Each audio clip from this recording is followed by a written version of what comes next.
If we move on now to our next method, which is emotion mapping.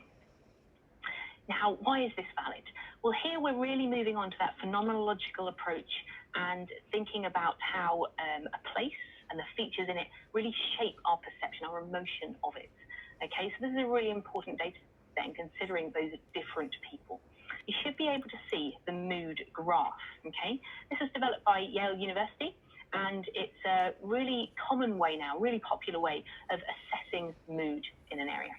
If you look along the x-axis, you'll see that it goes from negative to positive, and from low to high energy on the y-axis.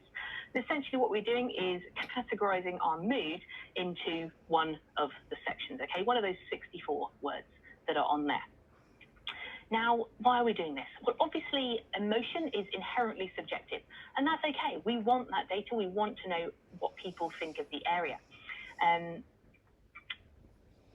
But if we were to just ask people how they felt, and they could say any word they wanted, although it would be incredibly precise, they'd be able to say their exact emotion. When you came to analyze it, you'd have so much data. It would be really hard to work with. So in fact, you'd probably end up coding it anyway, which means essentially putting it into themes. So as you're going to lose that element of precision anyway, it's good to get a really reliable data set from the outset. So to kind of try and overcome some of this subjectivity, we're going to use this method to be more reliable. Although, of course, there is still that element of subjectivity where someone's idea of relax might be different to someone else's. But we'll go with it. So if you just take a look back here in my street, and I'll give you an example of how you might use it. At the moment, I would say I feel at ease.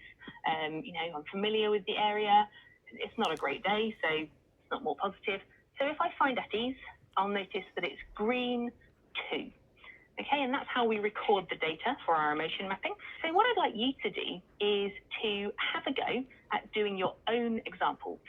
Just to sort of add to the robustness of our data, I would say try to separate how you're feeling at the moment, maybe you might be cold or hungry or something, to actually how does the place